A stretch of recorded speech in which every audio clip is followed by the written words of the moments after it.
और अभ्यास को पतंजलि कहते हैं 3 तरीके से, दीर्घकालिकता, निरंतरता और व्यग्रता। 3 चीजें यदि आपके अंदर हैं तो आपके अंदर अभ्यास है, दीर्घकालिकता, निरंतरता, व्यग्रता। दूसरे योगियों के लिए पतंजलि कहते हैं तप, स्वाध्याय, ईश्वर प्रणिधान, क्रिया योग, तप, स्वाध्याय, ईश्वर प्रणिधान। और तीसरा अष्टांग योग, उसमें कहते हैं यम नियम, आसन, प्राणायाम, प्रत्याहार, धारणा, ध्यान और समाधि। इसमें से यम, नियम, आसन, प्राणायाम और प्रत्याहार बहिरंग साधन है, बाहर की तरफ साधने वाले साधन है। और जो अंतरंग का साधन है, जो अंदर साधने वाला साधन है, वो 3 है, धारणा, ध्यान और समाधि। इसमें से धारणा पहला है और विभूतिपाद का भी पहला सूत्र है। यम, नियम, आसन, प्राणायाम, प्रत्याहार बहिरंग साधन है, धारणा, ध्यान और समाधि अंतरंग साधन है, अंदर उतरने वाले साधन है। उसमें से विभूतिपाद का पहला सूत्र धारणा। और धारणा में महर्षि पतंजलि कहते हैं देश बंधस्य चित्तस्य धारणा।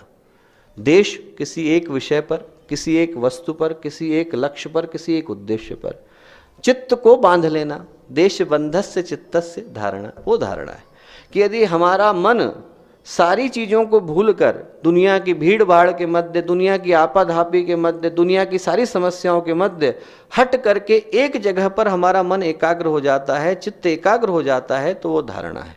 विचारों की भीड़ से मुक्त होकर, विचारों के झंझावात से दूर होकर अपने मन को एक बिंदु पर, एक लक्ष्य पर, एक उद्देश्य पर, एक केंद्र पर स्थापित कर लेना, बांध लेना, एक जगह पर स्थिर कर लेना धारणा है। और इसमें जो समस्या आती है दोस्तों, वो विचारों की भीड़ की आती है। हम लोग देखें तो हमारा मन हमें जितना उलझाता है उतना और कोई नहीं उलझाता। हर व्यक्ति अपने विचारों की भीड़ से परेशान है, संतप्त है, विक्षिप्त है। आप एक दिन सड़क पर खड़े हो जाइए और लोगों को आते जाते देखिए, बड़े बड़े शहरों में चले जाइए और आते जाते देखिए, सामने रोड से हट करके उस व्यक्ति को आते जाते देखिए। आदमी अपने आप से बहस कर रहा है, उसके चेहरे पे भाव आ रहे हैं, अपने आप से बात कर रहा है, अपने आप से मुस्कुरा रहा है, अपने आप से लड़ रहा है, रो भी रहा है, परेशान भी हो रहा है, भौएं भी जा रही हैं, ऊपर नीचे को जा रही हैं। किससे बात कर रहा है आदमी और क्यों कर रहा है? ये आदमी जो है अपने आप ही अपने ही विचारों से संतप्त है। जिनको हम लोग विक्षिप्त कहते हैं, जिसको पतंजलि ने कहा क्षिप्त, वो एक्चुअल में वो लोग हैं जो उस तरफ गए और लौट करके नहीं आ पाए। सामान्य व्यक्ति में और विक्षिप्त व्यक्ति में सिर्फ तीव्रता का अंतर है। अभी आदमी को क्रोध आ जाए, अभी आदमी को उन्माद आ जाए तो आदमी मानवता भूल जाएगा, पागलपन उसके ऊपर हावी हो जाएगा, घर का सामान तोड़ने लगेगा, चीज़ें बखेरने लगेगा, इधर उधर सामान करने लगेगा। वही व्यक्ति है, उसके अंदर पागलपन आ गया। और वो व्यक्ति जो उस तरफ गया लौट करके नहीं आया, परमानेंट पागल हो जाता है। जो लौट करके आ जाता है सामान्य जीवन को गुजारता रहता है। और जो चीज़ हमारे जीवन में विक्षिप्तता लाती है दोस्तों, जो चीज़ हमारे जीवन में उन्माद लाती है, वो है विचारों की भीड़। विचारों की भीड़ होने के कारण हम अपने मन को स्थिर नहीं रख पाते। जब मन एक जगह पर एकाग्र होता है, जैसे अर्जुन की कहानी है कि अर्जुन और सारे पांडव और सारे कौरवों के मध्य धनुर्विद्या की परीक्षा रखी द्रोणाचार्य ने। ऊपर पेड़ से चक्र बांध दिया गया, बड़ा सा खंबा लिया गया, उसके ऊपर चक्र बांध दिया गया, चक्र में मछली को लटका दिया गया और नीचे पानी में देखते हुए ऊपर तीर चलाना था। हाथ ऊपर हो, चेहरा नीचे हो, आपको देख करके परछाई के अंदर चलाना है। बाकी सबसे पूछना शुरू किया द्रोणाचार्य ने कि आपको क्या दिख रहा है। किसी ने कहा मुझे आकाश दिख रहा है, किसी ने कहा मुझे पेड़ दिख रहा है, किसी ने कहा मुझे पत्तियां दिख रही हैं, किसी ने कहा मुझे चक्र दिख रहा है, किसी ने कहा मछली दिख रही है। अर्जुन ने कहा मुझे मछली की आंख के सिवाय और कुछ नहीं दिख रहा है, सिर्फ वही दिख रहा है। ये धारणा है, ये एकाग्रता है। यदि मन एक जगह पर एक बिंदु पर स्थिर हो जाता है और उसके अलावा हमें कुछ नहीं दिखाई पड़ता, सिर्फ वही दिखाई पड़ता है। गुरुदेव का काम है, हम वहीं पर एकाग्र हो जाते हैं। उनके पैर हैं, हम उसी पर एकाग्र हो जाते हैं। उनके विचार हैं, हम उसी पर एकाग्र हो जाते हैं। उनका दिया हुआ चिंतन है, उनका दिया हुआ दर्शन है, उनके दिए हुए क्रियाकलाप है, उनकी दी हुई गतिविधियां हैं, उसी पर हम एकाग्र हो जाते हैं। किसी और साधना की आवश्यकता नहीं है। धारणा हमारे जीवन में घटने लगती है। यदि हम लोग एक बिंदु पर, एक लक्ष्य पर, एक उद्देश्य पर एकाग्र हो जाते हैं, हमारा मन, हमारा चित्त, हमारी अंदर की भावनाएं, हमारा अंतःकरण सब वहीं पर स्थित हो जाते हैं, उपलब्ध हो जाते हैं, तो हमारे अंदर धारणा घटने लगती है। और धारणा घटने के लिए दोस्तों दो चीज़ों की आवश्यकता पड़ती है। पहली, अपनी दृष्टि को बाहर से घुमा करके अंदर करने की आवश्यकता है। हम लोग देखें तो हमारा मन निरंतर बाहर की तरफ भटक रहा है। ये आंखें हमने बंद भी कर रखी हों तब भी हमारे मन में जितना चिंतन चल रहा है वो बाहर का ही चल रहा है, इसके अलावा और कुछ नहीं चल रहा है। आदमी जो है आंखें बंद कर लेता है तो सोचता है कि दुनिया कट जाती है, ऐसा नहीं होता। हम लोग यदि अपने चेहरे को बंद कर लें और शुतुरमुर्ग की तरह से नीचे गाड़ लें तो उससे दुनिया थोड़ी बंद हो जाती। दुनिया बंद होती है जब हम अंदर से बंद हो जाते हैं। संसार और सन्यास मनस्थितियों के नाम है, परिस्थितियों के नाम नहीं है। आदमी मन से मुक्त हो जाता है तो सन्यासी हो जाता है, और मन से बंधा हुआ है तो उसके लिए हर जगह पे संसार है। हम लोग तपोवन गए थे, गंगोत्री से ऊपर जाते हैं तपोवन, तपोवन से ऊपर नंदनवन, आपको पहुंचने में लगते हैं 3.5-4 दिन, जहाँ से पूज्य गुरुदेव ने यात्रा करी। वहाँ पर गया मैं, तो हम लोग जब पहुँचे तो वहाँ पर एक साधु बाबा हैं, वो छोड़े हुए उनको जमाना हो गया, यहाँ से निकल गए। अब वो वहाँ पर हैं, उनने वहाँ पे 3 झोपड़ियाँ बना रखी हैं सुमेरु पर्वत की तलहटी में, बिल्कुल सुरम्य वातावरण, 3 झोपड़ियाँ बना रखी हैं। और 3 झोपड़ियों में कौन रहता है? वो खुद रहते हैं, उनकी 3 पत्नियाँ रहती हैं, और तीनों की तीनों लड़ती रहती हैं, निरंतर लड़ती रहती हैं। तो चाहे आप यहाँ बैठे हों, चाहे आप दिल्ली के अंदर बैठे हों, बेंगलोर के अंदर बैठे हों, चाहे नंदनवन में बैठे हों, उससे फ़र्क क्या पड़ता है? हम बाहर की दुनिया को बदलने का प्रयास करते हैं, और जो धारणा है वो अंदर है। जब आदमी अंदर से एकाग्र हो जाता है, जब उसकी दृष्टि बदल जाती है, जब बाहर से हट करके हम अपने बारे में सोचने लगते हैं, अपनी आत्मा के कल्याण के विषय में सोचने लगते हैं, अपनी आत्मा के चिंतन के विषय में सोचने लगते हैं, तब धारणा घटनी शुरू होती है। पहली बात है दृष्टि को उधर से हटा करके इधर की तरफ मोड़ना। भगवान बुद्ध जो शब्द निकल करके आया है विपासना, आप लोगों को पता होगा, बहुत प्रचलन का है। जो विपासना शब्द निकल करके आया है दोस्तों, वो 2 शब्दों से निकल करके आया है। वी का मतलब है उल्टा, पश्ना का मतलब है देखना, उधर देखने के बजाय इधर देखना, दुनिया की तरफ नहीं देखना है, इस तरफ देखना, उसका नाम है विपासना। तो जब भगवान बुद्ध ध्यान में बैठे थे, महावीर निकले वहाँ से, 12 वर्ष की जब समाधि थी, महावीर निकले, महावीर ने देखा कि भगवान बुद्ध ध्यान में है, उनने महावीर ने उनको देख करके कहा आंखें बंद करिए। तो आंखें तो बंद ही थी, लोगों ने कहा भगवान जाने ऐसा क्यों बोल रहे हैं, आंखें तो बंद है इनकी। फिर निकले 3 वर्ष के बाद, तो फिर देख करके बोले आंखें बंद करिए, तो आंखें तो बंद थी, लोगों ने कहा भगवान जाने ऐसा क्यों बोल रहे हैं। फिर 6 वर्ष के बाद लौटे तो भगवान बुद्ध सारनाथ में प्रवचन दे रहे थे, वहाँ से निकले, दूर से प्रणाम किया, बोले मुझे बहुत प्रसन्नता हुई कि आपकी आंखें बंद हैं। लोगों को लगा कि क्या उलट बात हो रही है दोनों के बीच में, आंखें खुली थी तो कह रहे हैं बंद है, बंद है तो कह रहे थे खुली हैं, क्यों ऐसा कह रहे हैं। तो भगवान बुद्ध ने कहा कि उत्तर मैं देता हूँ। जब पहली बार प्रभु यहाँ से गुजरे थे तो मेरी ये आंखें बंद थी, पर मन बाहर के लिए सोच रहा था, बाहर की बातें सोच रहा था, और अब ये आंखें खुली हैं पर मैं अंदर स्थिर हो गया हूँ, जहाँ हूँ वहीं पर ठहर गया हूँ, जहाँ हूँ वहीं पर स्थिर हो गया हूँ। अंगुलीमाल की जो कथा आती है दोस्तों, इतनी खूबसूरत है। त्रिपिटक में जब कहानी आती है तो त्रिपिटक में यदि आप पढ़ें तो उसमें आता है कि जब अंगुलीमाल भागा तो उसने बहुत प्रयत्न किया कि भगवान बुद्ध तक पहुंच जाए, पर पहुंच नहीं पाया। भगवान बुद्ध वहीं खड़े थे, प्रयत्न किया उसने पर पहुंच नहीं पाया। तो वो जोर से चिल्लाया कि ए भिक्षु ठहर जा, जोर से चिल्लाया अंगुलीमाल भगवान बुद्ध को देख करके, ए भिक्षु ठहर जा। तो भगवान बुद्ध बोले बेटा मैं तो वर्षों पहले ठहर गया हूँ, भाग तो तू रहा है, भाग तो तू रहा है, मैं तो जहाँ हूँ वहीं ठहर गया हूँ, मैं जहाँ हूँ वहीं पर ठहर गया हूँ। तो यदि आदमी की दृष्टि अंदर की तरफ हो जाती है, वो जहाँ है वहीं ठहर जाता है, तो धारणा शुरू होती है। धारणा के लिए एक जिस चीज़ की आवश्यकता है दोस्तों, वो है दृष्टि को भीतर मोड़ने की, और धारणा के लिए जिस दूसरी चीज़ की आवश्यकता है वो है व्यग्रता की।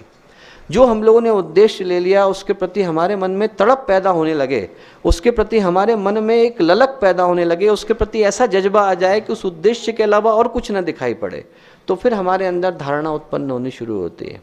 एक कहानी आती है, गुरजीएफ एक फ़कीर था रशिया का, उसका एक शिष्य, उसको एक व्यक्ति जो है गुरु बनाना चाहता था, दिमित्री नाम का।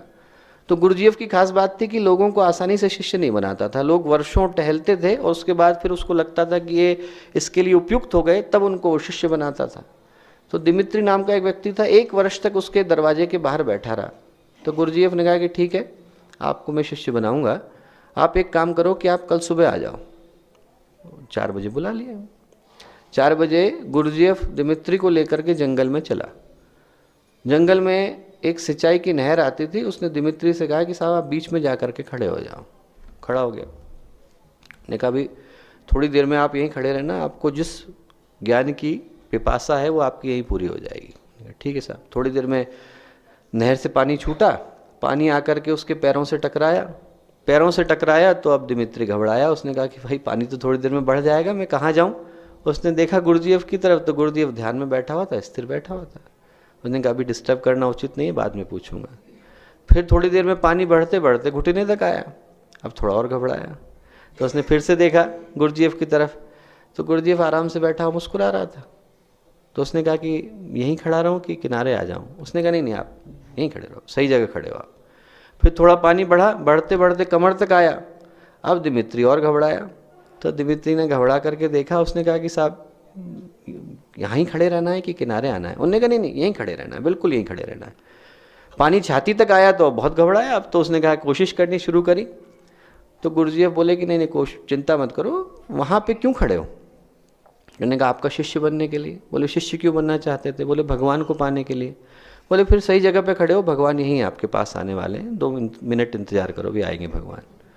पानी बढ़ते बढ़ते नाक तक पहुंचा। अब नाक तक पहुंचा तो वो भागा, उसने अब की बार नहीं देखा गुरुजीएफ की तरफ, अब भागना शुरू किया। भागा तो गुरुजीएफ कूद कर उसकी पीठ पे चढ़ गए, डुबाने लगे उसे। तो उसने एक कोहनी मारी जोर की और तैर के किनारे पहुंच गया। जोर जोर की गाली देनी शुरू करी उसने कहा कि कहाँ मुझे फंसा दिया बेकार में, अभी तो गुरु बनाने जा रहे थे, अभी गाली देनी शुरू करी।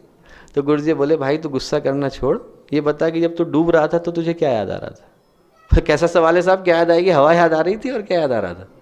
बोले जितनी तड़प के साथ तुझे हवा याद आ रही थी, उतनी तड़प के साथ भगवान याद आएंगे तो तुझे किसी गुरु की आवश्यकता नहीं रह जाएगी। उतनी तड़प तेरे अंदर आ गई। तो दोस्तों वो व्यग्रता, धारणा आती है जब हमारी दृष्टि अंदर की तरफ मुड़ जाती है। धारणा आती है जब हमारे अंदर व्यग्रता आती है। गुरुदेव के चिंतन को हम पढ़ते तो हैं, पर क्या उस पर एकाग्र हो पाते हैं? गुरुदेव की बातों को हम सुनते तो हैं, पर क्या उसके प्रति, उस उद्देश्य के प्रति हमारे अंदर व्यग्रता आती है कि नहीं, तड़प आती है कि नहीं? कि जब तक ये काम ना हो जाए, जब तक ये संकल्प पूरा ना हो जाए, तब तक हम चैन से नहीं बैठने वाले हैं। तो पातंजलि कहते हैं दोस्तों, देश बंधस्य चित्तस्य धारणा। किसी एक विषय पर कोई सा भी एक बिंदु ले लें, कोई सा भी एक लक्ष्य ले लें, कोई सा भी एक उद्देश्य ले लें, उस पर चित्त को बांध देना, उस पर मन को एकाग्र कर देना धारणा है। और धारणा आती है जब हमारी दृष्टि बाहर की तरफ से अंदर की ओर मुड़ जाती है और हमारे अंदर व्यग्रता पैदा हो जाती है। धारणा की उपलब्धि के बाद जब आदमी धारणा को उपलब्ध हो जाता है और उसका चित्त एक जगह पर एकाग्र हो जाता है, तो जिस विषय में चित्त एकाग्र हो गया है उसी विषय में वृत्ति का चलना ध्यान है। पातंजलि कहते हैं तत्र प्रत्ययिकता नता ध्यानम। इतनी खूबसूरत व्याख्या है। तत्र उस जगह पर, प्रत्यय अंदर की वृत्तियां, अंदर की चेतना, एकता नता बिना किसी अविरल प्रवाह के, अविच्छिन्न प्रवाह के चलना ध्यान है। हमारी चेतना का यदि अविरल प्रवाह, हमारे चित्त का यदि अविच्छिन्न प्रवाह, हमारे मन का यदि एकाग्र प्रवाह एक ही दिशा में होने लगता है तो ध्यान है। बटा हुआ नहीं कि आदमी 4 जगह पर सोच रहा है, बैठा यहाँ हुआ है, सोच रहा है कि शाम का रिजर्वेशन कराना है, अभी बाहर जाकर के टिकट लगाऊंगा, नोटबंदी भी शुरू हो गई है, नोट भी अपने चेंज कराने हैं, अरे मक्खी कहाँ से आ गई, अरे देखो उस पर क्या बैठा हुआ है, लाइट अच्छी नहीं लग रही है। आदमी बैठा यहाँ हुआ है पर आदमी का मन हर जगह पे बटा हुआ है। एकता, एक जगह पर अविरल प्रवाह, अविच्छिन्न प्रवाह, एक दिशा में, बिना किसी बांटे हुए, बिना किसी अवरोध के, बिना किसी इम्पीडमेंट के, बिना किसी हैम्परिंग के यदि हमारी चेतना का प्रवाह एक ही दिशा में होने लगता है तो वो ध्यान है। तो फिर ध्यान निकल करके आता है। यदि उस दिशा में हम लोग चल पड़ते हैं दोस्तों तो ध्यान निकल करके आता है। बालशेम की कथा है। फकीर बालशेम थे, नित्य प्रति अपने घर से निकलते थे, बाहर जा करके बैठ जाते थे और रात भर बैठे रहते थे नदी के किनारे। तो जो महल का परकोटा था उसका जो चौकीदार था उनको बड़े ध्यान से देखता था कि साहब ये करते क्या है, रोज जाकर के बैठ जाते हैं और बैठे रहते हैं वहाँ पर। तो एक दिन लौटे तो उसने कहा कि साहब आप करते क्या हैं, बाहर जाते हैं, मैं रोज़ आपको देखता हूँ, आप जाते हैं और आते हैं, करते क्या हैं? तो बालशेम बोले मैं बाद में बताऊँगा कि मैं क्या करता हूँ, पहले आप बताइए कि आप क्या करते हैं। बोले साहब मैं तो चौकीदार हूँ। बोले चौकीदार का क्या काम होता है? बोले कोई व्यक्ति जो आने लायक है उसको आने देता हूँ और जो व्यक्ति नहीं आने लायक है उसको नहीं आने देता। बोले कितने लोगों को आप आने देते हैं जो आने लायक हैं? बोले जितने आ सकें। बोले निरंतर आएंगे तो आने देंगे? बोले अरे हजारों आ जाएंगे, मैं हजारों को आने दूंगा, आने लायक हैं सबको आने दूंगा। बोले यही काम मैं करता हूँ, मैं बैठ करके ध्यान करता हूँ, जो आने लायक है उसको निरंतर आने देता हूँ, जो आने लायक है, मन के अंदर आने लायक विचार है उसको निरंतर आने देता हूँ, उसमें से एक को भी नहीं रोकता, और जो नहीं आने लायक है उसको बाहर ही रोक लेता हूँ, मेरे मन के अंदर आने की जरूरत नहीं है। तो दोस्तों वो ध्यान है। यदि हमारी चेतना का अविरल प्रवाह एक दिशा में होने लगता है, अविच्छिन्न प्रवाह एक दिशा में होने लगता है, मन के एकाग्र हो जाने के बाद बिना किसी अवरोध के, बिना किसी डिस्ट्रैक्शन के, बिना किसी इधर उधर की चिंतन के हमारा मन यदि एक ही दिशा में बहने लगता है, बिल्कुल एक जगह पर स्थिर हो जाता है, एक जगह पर उपस्थित हो जाता है, तो फिर हमारे अंदर ध्यान घटता है। मैं आपको बताऊं, गुरुदेव के पास लोग आते थे, आदरणीय मिश्रा जी बताएंगे इस बात को, कोई छोटा सा बच्चा भी आ जाए, 4 साल का बच्चा भी, हम लोग तो अपने घर के लोगों के साथ बातचीत करते हैं तो हमारा मन 50 जगह पे बटा रहता है, बात तो कर रहे हैं पर चीज़ें हमारे दिमाग में 4 चल रही हैं। पर गुरुदेव के पास 4 साल का बच्चा भी बैठता था तो गुरुदेव उसके साथ ऐसी बात करते थे कि उस व्यक्ति को लगे कि पूरी तरह से मेरे लिए उपलब्ध है। हम लोग लोगों से बात तो कर रहे हैं, उपस्थित तो हैं, उपलब्ध नहीं है।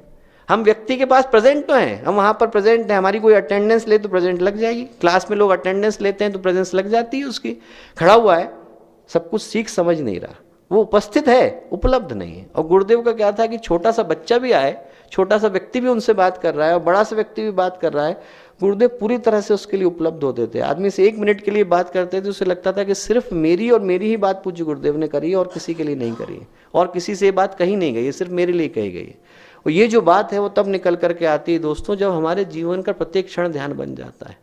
तो यदि हमारा मन एक जगह पर एकाग्र हो जाए और उस दिशा में हमारा चिंतन अविरल रूप से बहने लगे, अंग्रेजी में हम लोग कहते हैं एनर्जी गोज अटेंशन फ्लोज, जिधर आपका ध्यान चला गया वहीं आपकी एनर्जी जाने लग जाती है। आप भगवान की ओर लगा रहे हो तो उधर जाने लगेगी, आपने ऊंची जगह पे लगा रखा है तो एनर्जी उधर जाएगी, और हमने गलत जगह पे लगा रखा है तो उधर जाने लगेगी।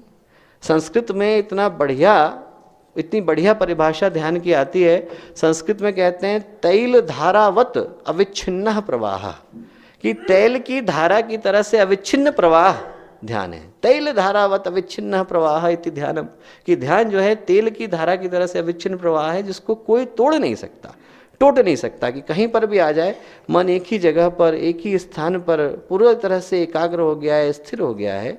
वो जो भावना है दोस्तों वो ध्यान है। उस समय में ध्यान आदमी के जीवन में घटता है। और जब चित्त एकाग्र हो गया, चेतना का उस दिशा में अविरल प्रवाह चलने लगा, मन में कोई अवरोध नहीं है, मन के भटकाव के कोई कारण नहीं है, दृश्य और दृष्टा मिलकर के एक हो गए, जो हम लोगों के उत्पत्ति और कारण का कारण है दोनों जुड़ गए, आत्मा और परमात्मा एक हो गए। ऐसा हो जाने के बाद जो स्थिति उपलब्ध होती है वो समाधि की स्थिति है। सम का मतलब है एकदम एक जैसा बराबर, अधि का मतलब है आयाम आधार। यदि हमारे सारे के सारे आधार एक जगह पर एक तरीके से उपस्थित हो जाते हैं तो समाधि है। पातंजलि कहते हैं तदैवार्थ मात्र निर्भासम स्वरूप शून्य में वो समाधि, अपना स्वरूप शून्य हो गया, हम खत्म हो चुके हैं और जो उपस्थित है वो सिर्फ परमात्मा है। जैसा कबीर दास कहते हैं कि जब मैं था तब हरि नहीं, हरि है तब मैं नहीं। भगवान आ गए हैं, मेरी जरूरत नहीं है यहाँ पे, मैं चला गया। जिस क्षण हम लोगों का समर्पण इतना हो जाता है, जिस क्षण बूंद इतनी तेजी से सागर के साथ प्रवाहित होने लगती है कि ना आप बूंद में और सागर में डिफ्रेंशिएट नहीं कर सकते। नदी जब सागर से मिलती है तो आप नदी में और सागर में डिफ्रेंशिएट नहीं कर सकते, ये नहीं कह सकते कि यहाँ पर नदी और यहाँ पर सागर हो गई। चेतना का इतना तेज प्रवाह कि आप में और भगवान में कोई अंतर न रह जाए, आप और परमात्मा एक हो जाएं, आप और गुरुदेव एक हो जाएं, दृश्य और दृष्टा एक हो जाएं। उस क्षण जो घटता है वो समाधि कहलाती है। उस क्षण जो हमारे अंदर आ गया, जो अंदर से स्थित हो गया, जो अंदर से स्थित हो गया, दोनों का जो संयोग हो गया, दोनों का जो मिलन हो गया, वो समाधि है। हम लोग ऐसे लिफाफे हैं दोस्तों जो इधर उधर के गलत पतों पे भटक रहे हैं। कभी हम अपने आप को चिन्मय पंड्या मान लेते हैं, कभी कुछ मान लेते हैं, कभी कुछ मान लेते हैं। ये गलत लिफाफे पे गलत पता लग गया है। जो हमारा पता है वो एक ही है कि हम भगवान के अंश हैं। और उस जगह पर जब सही जगह पर हमारा लिफाफा पहुंच जाता है, उस क्षण जो हम लोग सही पते पर उपलब्ध हो गए तो समाधि को उपलब्ध हो जाते हैं। सही जगह पर पहुंच गए, हमारा पता मिल गया, वही भगवान का है जिसको पतंजलि ने शुरू में कहा तदा दृष्टु स्वरूप अवस्थानम। तो दोस्तों पहला है धारणा, एक जगह पर एक विषय पर अपने मन को एकाग्र कर लेना धारणा है। उस दिशा में चेतना का अविरल प्रवाह ध्यान है। और उसके बाद आत्मा का परमात्मा के साथ मिलय, दोनों का मिल जाना, जिसको आप ऐसे समझ लीजिए कि विसर्जन और विलय, कि हमने एक जगह विसर्जन किया और मिलकर के एक हो गए, दोनों मिलकर के एक हो गए। तो वो जो मिलकर के एक हो जाना है वो समाधि। उस समय में आदमी के मन में समाधि घटती है। और समाधि की एकमात्र शर्त है वो है समर्पण, कि यदि हम लोगों को समाधि चाहिए तो अपने अस्तित्व को शून्य करना पड़ता है। जब हम अपनी इच्छाओं को गौण करना शुरू करते हैं, जब हम अपनी कामनाओं को शून्य करना शुरू करते हैं, तब भगवान स्थित होना शुरू होते हैं। भागवत में बड़ी खूबसूरत कथा आती है कि लोग पूछते हैं कि सबसे बड़ा कौन है, तो लोग कहते हैं साहब धरती सबसे बड़ी है, धरती का तो कोई और छोर दिखाई नहीं पड़ता है तो सबसे बड़ी है। फिर कुछ लोग कहते हैं नहीं साहब धरती से बड़े पहाड़ है, भूधर कहते हैं उन्हें, अपने ऊपर उनने धरा हुआ है, पहाड़ों ने अपने ऊपर धरा हुआ है, भूधर सबसे बड़े। कुछ लोग बोलते हैं नहीं साहब पहाड़ से बड़ा जो है आकाश है, आकाश जो है पूरी धरती को छाए हुए। कुछ कहते हैं नहीं साहब आकाश से बड़े भगवान हैं, भगवान सबसे बड़े हैं, भगवान ने आकाश को अपने हृदय में रखा हुआ है, हृदय आकाश हम लोग कहते हैं। और अंत में ऋषि लोग कहते हैं कि सबसे बड़े भक्त हैं, क्योंकि भगवान तो भक्त के हृदय में रहते हैं। बोले जो भगवान जिनने पूरी दुनिया को अपने हृदय में रखा हुआ है, उनको भी अपने हृदय में रखने वाला भक्त है, जिसने अपने आप को समर्पित कर दिया और उसके अंदर भगवान स्थित है। तो सबसे बड़ी जो चीज़ है वो भक्त है। जिस क्षण हम लोग शून्य हो जाते हैं दोस्तों, उस क्षण समाधि घटती है। तो चित्त का एकाग्र होना, मन का एक जगह पर लीन हो जाना, चेतना का उस दिशा में अविरल प्रवाह, और उसके बाद दोनों का मिलकर के एक हो जाना, हमारा अस्तित्व न रहे, परमात्मा हर जगह पर उपस्थित हो जाए, तो समाधि है। और जब ये तीनों जुड़ते हैं तब पातंजलि कहते हैं संयम घटता है। धारणा, ध्यान और समाधि, त्रय में एकत्र संयम, कि इन तीनों का मिलन, चित्त की एकाग्रता, चेतना का विरल प्रवाह, मन का किसी भटकावों अवरोधों में न भटकना, और दोनों का मिलकर के एक हो जाना, तब संयम असल में आता है। संयम बाहर से थोपा गया अनुशासन नहीं है, अंदर से अभिव्यक्त हुई समग्रता है। कि यदि अंदर से आदमी के संतुलन निकल करके आता है, तब असली संयम निकल करके आता है। इसीलिए तो भगवान श्री कृष्ण गीता में बोलते हैं, युक्ताहार विहारस्य युक्त चेष्टस्य कर्मसु युक्त स्वप्नावबोधस्य योगो भवति दुःखः, कि वो योग दुख को हरने का कारण है, जिसमें दोनों के मध्य का संतुलन है। ना आदमी इधर भाग रहा है ना उधर भाग रहा है, हर चीज़ को सम्यक दृष्टि से कर रहा है। ना अपने आप को इतना ज़्यादा कष्ट दे रहा है कि आदमी सूख करके कृश होने लग जाए, और ना इतना ज़्यादा भोगों में आ सकते है कि आदमी खाने ही खाने में लगा हुआ है। ना आदमी इतनी ज़्यादा चेष्टा कर रहा है कि उसके पास एक सेकंड भी जो है फुर्सत नहीं है, और ना इतना आराम से निष्क्रिय होकर के बैठा हुआ है कि कुछ भी करने को नहीं है। इन सब के मध्य में जब निकल करके आता है तो भगवान कृष्ण कहते हैं संयम निकल करके आता है। बीच में जब निकल करके आता है तो संयम निकल करके आता है। श्रोत्र एक राजकुमार था, और वो भगवान बुद्ध का उसने लेक्चर सुना, तो लेक्चर सुन करके भिक्षु बन गया। भिक्षु बना तो भिक्षु बनते से ही सारे काम जो बाकी के लोग करते उससे बिल्कुल ऑपोजिट करने लग जाता है। जैसे जो करते, लोगों खाना खाते तो अपना पत्थरों के बीच में चलता, लोग जो है सामान्य रोड पर चलते तो वो झाड़ियों के बीच में चलता, स्वास्थ्य जाने लगा, भूखा रहने लगा, सब कुछ कृशकाय हो गया। भगवान बुद्ध मिलने के लिए पहुँचे उससे। भगवान बुद्ध ने कहा कि एक बात बता श्रोत्र, ऐसा क्यों कर रहा है बेटा? उन्होंने कहा मैं आनंद को प्राप्त करना चाहता हूँ, योग को प्राप्त करना चाहता हूँ, शांति को प्राप्त करना चाहता हूँ। भगवान बुद्ध बोले एक बार बता श्रोत्र, कि जब तू राजकुमार था तब तू वीणा बहुत अच्छी बजाता था। उनने कहा हाँ प्रभु। बोले वीणा अच्छी बजाता था, यदि वीणा के तार कसे हुए होंगे तो क्या होगा? उन्होंने कहा कसे होंगे तो कोई संगीत निकल करके नहीं आएगा प्रभु। बोले ढीले होंगे तो? बोले तब भी कोई संगीत नहीं आएगा। बोले वीणा में संगीत आने के लिए वीणा के तारों का सम्यक रूप से कसा हुआ न जरूरी है, न ज़्यादा टाइट हो न ज़्यादा ढीले हो।